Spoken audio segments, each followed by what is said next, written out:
Okay, so how to implement excellent communications to grow more giving. Here's what we're going to cover. I'm going to talk about some specific components, all on the topic of how we communicate and mobilize communication to move significant giving forward. So first, what I want to do is remind you that you have to get clear on your message. So I want to remind you how to do that. How do you clarify your message for this giving year? Then I want to help focus you on 4 numbers that are very, very important. So you need to know your numbers as you move into broader communication. I also want to make sure that you know how to quickly update your prospect plan, who you're focusing on communicating with. And then I want to look at how you integrate all of that with the donor journey, what we talk about as the donor journey. And then how do you take massive action that actually moves people forward on giving? Now, I'm going to go ahead and tell you your next steps before we even get to the end of all of this. So if you're just tuning in as an attendee, if you're on live, you can re-engage. If you're a masterclass member, re-engage in your masterclass membership. A lot of the content and tools that I'm talking about here are in that. Just go to developmentandleadership.org. You'd be able to log into that. You can email me, z@developmentandleadership.org. If you have to jump off early and want to shoot me some questions, do that. It's just the letter Z at developmentandleadership.org. You can also just text me directly on my mobile phone. If you haven't done that before, it's going to text you back. It's going to ask you for your contact info so that I'm in your system, you're in my system and I'm in yours, but that will get to me directly. It's really me. And that number is 314-403-2561. Aren't I bold putting that out there for everyone? 314-403-2561.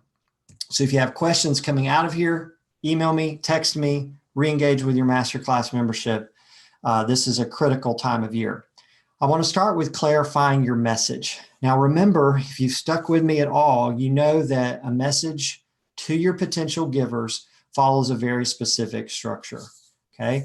You can only raise money for 2 things, either saving lives or changing lives. Your message makes that clear, what you are doing, and paints a picture of your vision for impact in the lives of the people that you serve, the outcomes that you're really trying to see happen through the work of your organization. And that's best communicated through a profile or a portrait of your vision, where you describe the impact and the life change or the life-saving results of your work. A message also answers for a potential giver some very simple questions, deceptively simple questions. And those are, what is your vision? How did you get here? What are you working toward? And then what are the steps? Particularly, what are the giving-driven steps? What is my giving fueling you forward to accomplish? Right? So it's very important when you start talking about communications that you have that clear. This might take you 10 pages to get clear. You might have it summarized on 1 page, but you want to know exactly what are we talking about? How are we using words to communicate a sense of vision, history, plan, and steps that giving impacts. Now, to get a little more specific though, once you have that clear, there are also 4 goals, 4 numbers that you need to know, because these are going to help you communicate to larger numbers of people exactly where you're trying to go and how giving impacts that. So there are 4 goals, 4 numbers that you need to know at this point in the year, every week, all the way through the end of this calendar year. So the 4 most important numbers. Number 1, what is our long-term giving goal? What is our long-term giving goal? I'd say within 3 to 5 years, what's the total giving goal that you're working toward, and what all does that accomplish? But you need to know that number. If I say to you, where are you trying to go the next 3 to 5 years? That's a number. I want to write you a check today. Give me that number. The second number is, what is our progress to date toward that goal? We have a long-term goal of seeing $1 million given in the next 3 years. To date, we've seen $200,000 given and committed to give to that number. So you always want to know your progress.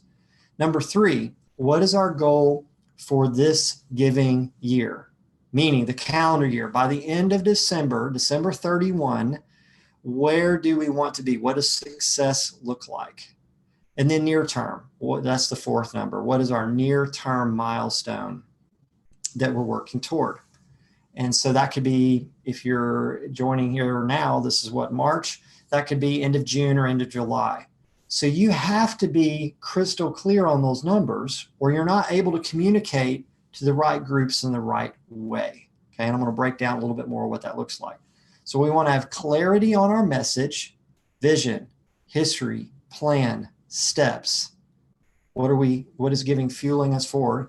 And then we have to have clarity on these four goals: long-term giving goal, progress to date toward that goal, giving goal for this calendar year. What does success look like at the end of the giving year, the end of the tax year, December 31? And then what is our near-term milestone? What are we working toward by the end of June or July? So you can see already, this helps you communicate with the most significant givers. Where are you going in the long term? How are you trying to build on their giving and enable them to have a great impact at a significant level? This helps you be able to communicate a sense of progress toward that goal. But also, for many people, they need to know, well, just what's near term? What is your goal this year? And then what are we working on in the really near term? What is my giving going to immediately impact? And different donors need to hear this in different ways. Now, the question is, who are these givers and who are these potential givers? So that's why I'm reminding you, you have to have your prospect plans clear and up to date. And at a real simple level, we teach that these audiences or these prospect plans are donors to retain, donors to regain, donors to recruit, and then non-donors. Right? So when we're talking about communicating to givers and potential givers, those are your audiences. Notice these aren't affinity groups. If you're a school, we're not talking here about parents, grandparents, friends, alumni. If you're an organization, we're not talking about community leaders versus friends versus volunteers. Those are all affinity groups. It's a helpful way to look at different things for communicating. But what matters most from a development perspective is that we're approaching these givers and potential givers with communication that makes sense. So if they are a donor to retain, that means they gave last year, and then we are hoping to see them again this year. If they're a donor to regain, that means they gave in previous years, but not last year. So we're starting to lose them. So we're trying to regain them. And then if they're a donor to recruit, that's someone that's not given before. We just want them to start. And then a non-donor, that's someone that's been with you for quite some time. You've been communicating with them, you've been soliciting them, and they haven't done anything over a long period of time. So we separate those two groups. And this is really important for communication, because we would encourage you to, instead of treating all your non-donors like donors to recruit, we would coach you and say, select from the non-donors those that you're trying to recruit. Let's focus our efforts and our money and our communication on people that we've decided that we're going to be intentional about trying to get them to start giving. Because if they've been a non-donor for a while and they've been on your list 7 years and you've been soliciting them 4 times a year for 7 years, you're not suddenly going to write such a brilliant letter or email or social media post that something's going to click after 7 years, right? Where they go, oh, I get it now. That rarely will happen. So we want to communicate with those non-donors, but we don't necessarily want to solicit them, right? So if you want to contact me for the slides, or if you're on here and you're able to see the slides, we break down even more detail about who is in those groups and what to do. But for communication purposes, to grow giving in a broad sense of communication, we basically need to know we've got these 4 audiences: donors to retain, donors to regain, donors to recruit, and non-donors. And we want to think about, what does excellent communication look like for each of those groups? Now, I'm going to start shifting here into some more specifics about communication and what are we trying to do. Now, what we teach in terms of your audiences is that when you look at it at an individual giver level, just one person, right? What do we want them to do? If they're not giving, we want to see them what? Start giving. Once they have started to give, we want to see them what? Repeat. We want to see them repeat their giving. And then once they are a repeating giver, then we would say we want to help them become a long-term giver. We want to give them opportunities to impact us long-term by understanding our plan and making a longer-term commitment, or making a planned gift commitment. Now, today on our conversation, what we're going to do is we're going to focus on the first parts of that approach, not giving to giving, giving to repeating. It's very, very hard through broad communication efforts to create a group of long-term givers. That is best done face-to-face or in small groups. It's extremely hard to ask people for multi-year commitments or estate giving or plan giving or put us in your will. It's very, very hard to do that via broad communication. For every one person you get, you may have confused or even frustrated 20, 30, 40, even 100 others. So what we want to do is we want to focus on moving people who aren't giving to giving and people who've given to giving again. And large group communication can help us do that. So remember, when I talk about large group strategy or large group communication, there's only 3 strategies for raising money. There is face-to-face strategies, small group strategies, and large group strategies. So face-to-face obviously is 1-to-1, 2-to-2. Small groups, that could be 3 people to 20 people. Large groups could be an event, a large group event. It could also be a broad communication of a letter sent to many people, an email sent to many people, social media posts, many people, right? Those are large group strategies. So that's what I'm really focusing in on in this live coaching today, is what are we doing with this large group approach, okay? And large group strategies are particularly good at getting people started giving. It's a little bit harder to retain them or regain them, but we're going to talk about that. They're also particularly good at creating non-donors, because it only takes one event, or in our case today, one piece of communication that asks them, one solicitation that's thrown in the trash, and now we're on a different road with that person. So large groups are very good at getting people started giving. They're also very good at stopping people from giving.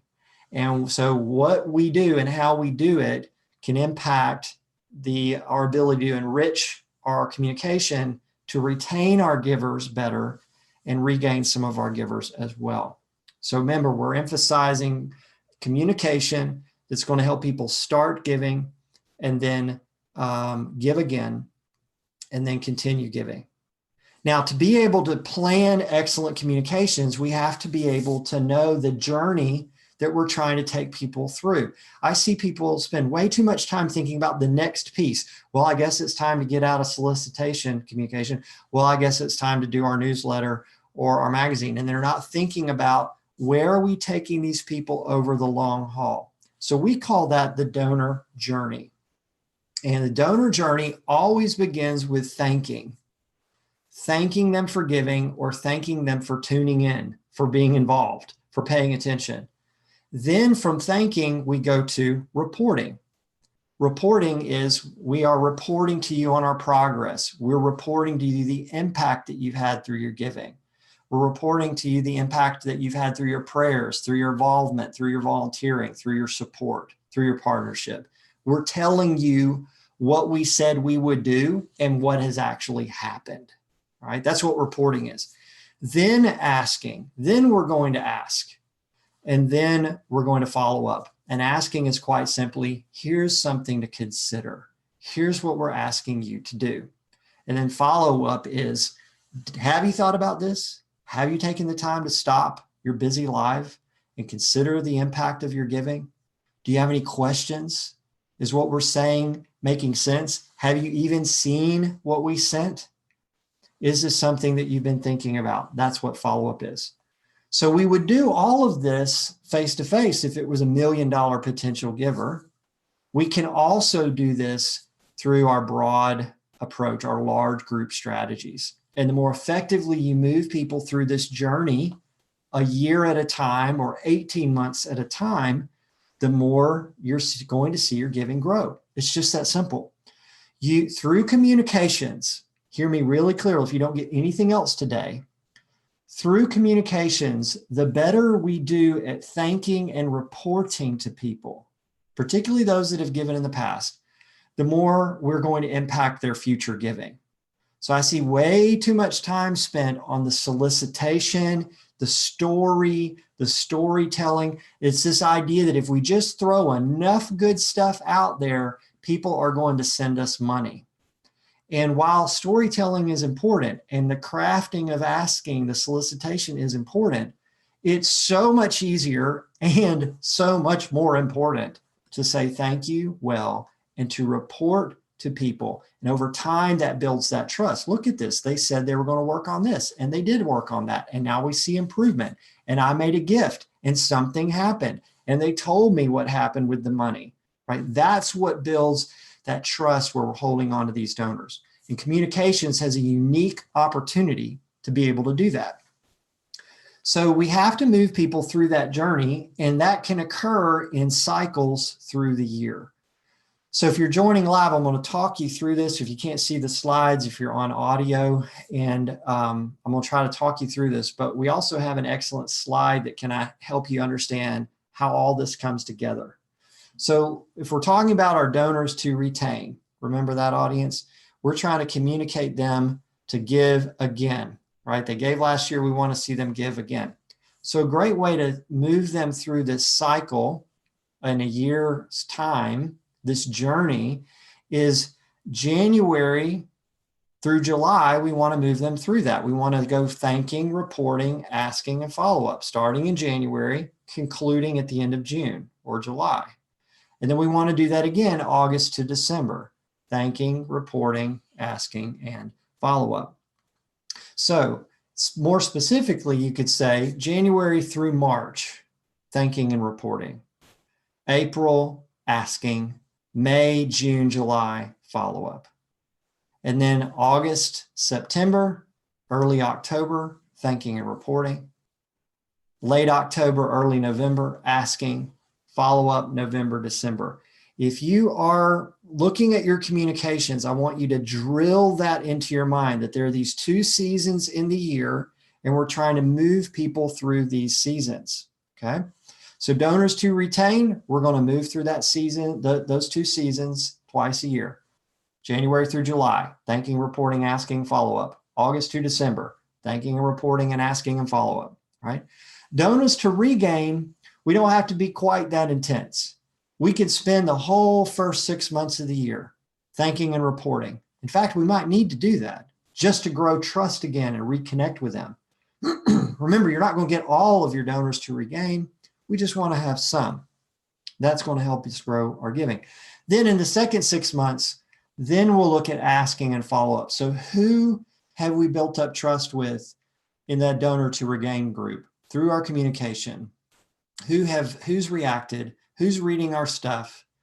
Who's responding to follow-up calls as we report? And then, okay, now we're going to ask and follow up in the second half of the year. So take all year to regain some of your donors through that journey. And then the third category, remember, donors to recruit. And donors to recruit also thanking, reporting, asking, and follow up. Then we do it again, second half of the year, thanking, reporting, asking, follow up. Now remember, even though they haven't given in the past, we have the opportunity to still thank and report. Thank you for paying attention. Thank you for caring about what we do. Thank you for following our stories. Thank you for being on this journey with us. Thank you for serving, for volunteering, for praying, for encouraging, for attending past events, whatever it is. What can we thank them for? And how do we connect the dots from that to reporting? And then asking, and then follow up to the ask. This is what we ask you to do. Remember, were you paying attention? Do you have any questions? I'd love to help you as you think about this, pray about this. Please take the time to think and pray and consider what we've asked you to do. Now, in terms of a timeline, I actually have an example that I can send you. If you're a masterclass member, this is in your toolkit. But I want to show this if you can see on the slides. But essentially, it's just some suggested dates. These aren't set in stone, but this is what this can look like in terms of a communication timeline. that at the end of January, you're clarifying your lists.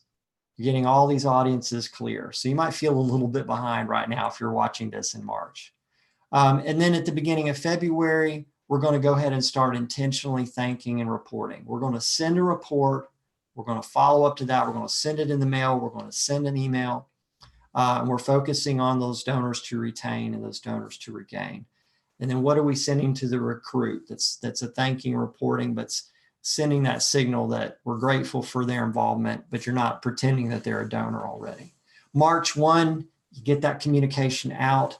Through the month of March, you're making phone calls and emails to follow up to that, right? So this is all part of this communication. We can't just send stuff out and in today's world expect that that somehow impacts. One of the things that I hear about all the time are people bragging on their open rates. Ooh, isn't this neat? Our last communication, we had a 40% open rate on our emails, which is higher than the national average for nonprofits. I hear that all the time.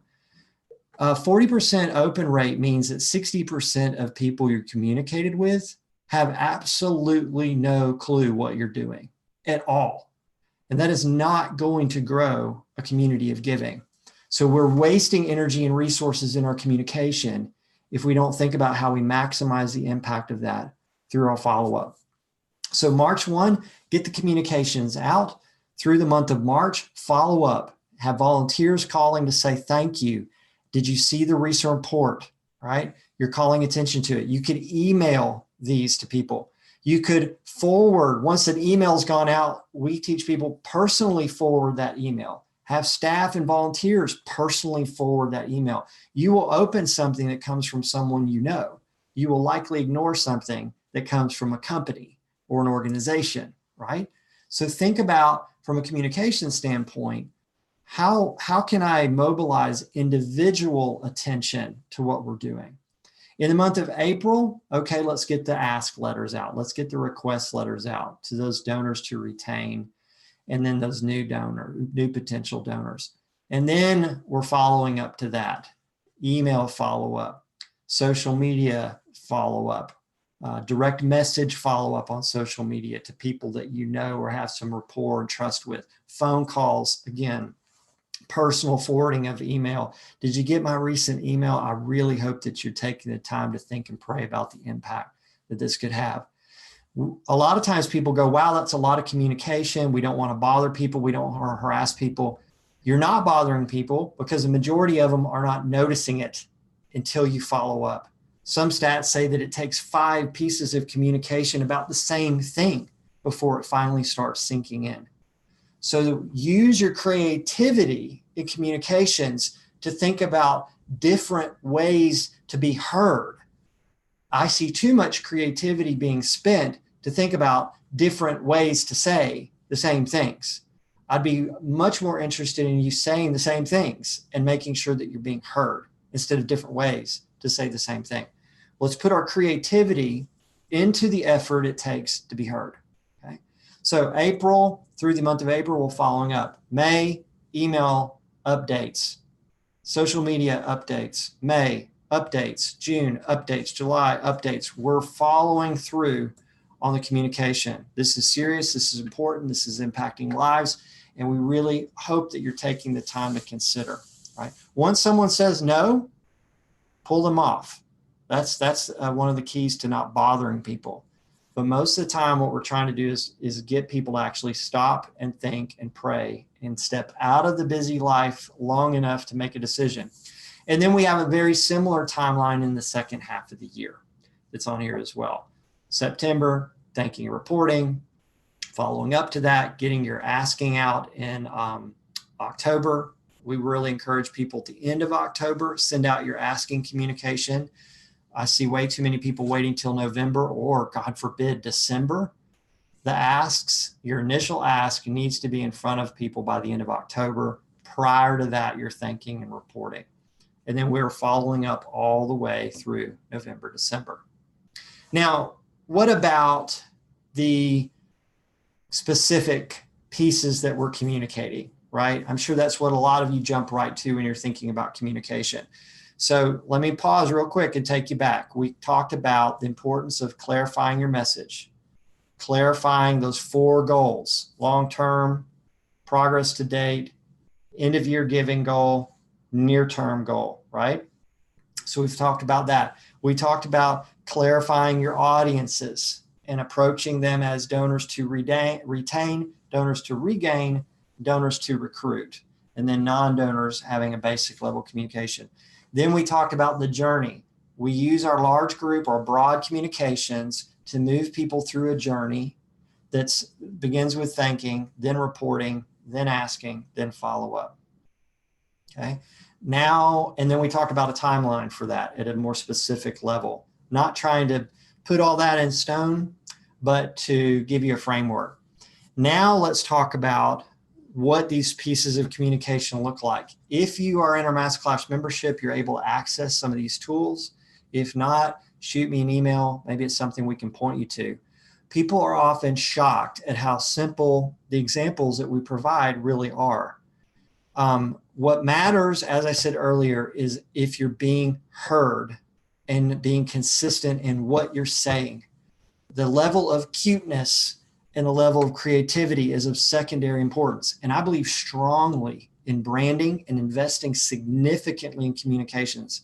I think it's a huge competitive advantage that you can have in your development efforts, in your fundraising efforts. But those are all incremental improvements, incremental quality issues that can be impacted.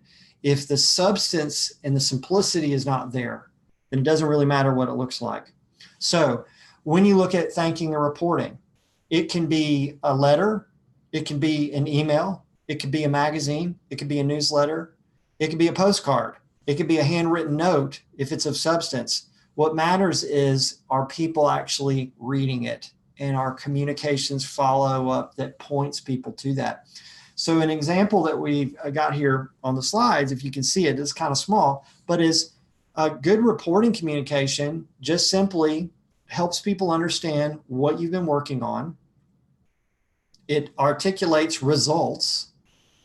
It maybe talks a little bit about your team, right? Who are the people doing the work? And then most importantly, it's talking about the program, the people served, ways you're improving or have improved what you're doing. A good way to think about a reporting communication is it's an accounting.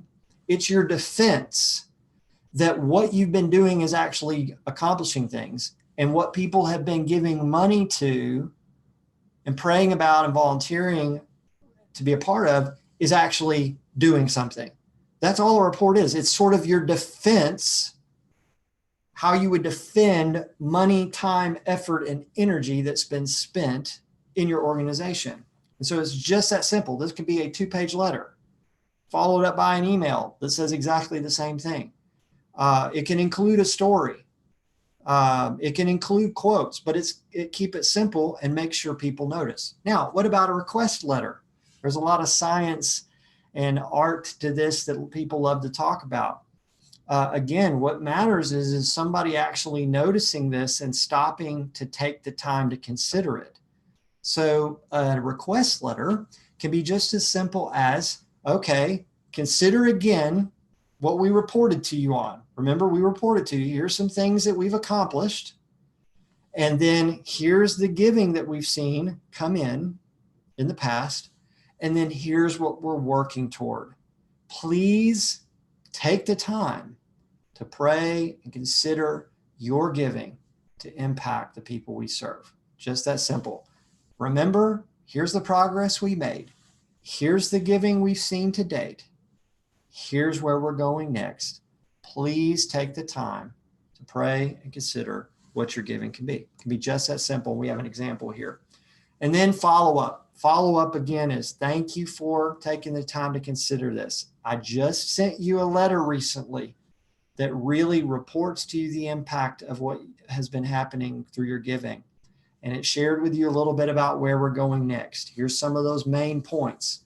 Please pray for us. Pray for others to be giving. Here's an update on the progress that's been made recently as people are giving. You can give online by giving here. All right, just that simple. Okay. So I've shared with you not a bunch of cute, creative, hey, here's the latest, greatest thing to put on social media, but the disciplines, the structure that you can integrate all of your communications into. All right. So I'm going to leave this just final thought about the cycle. If you move people through this journey, through your communications, and you're intentional about it, be even upfront about it. It's really important to us that we do a good job saying thank you. It's really important to us that you know how your money that you gave has been spent. It's really important to us that you take the time to consider what we're asking you to do.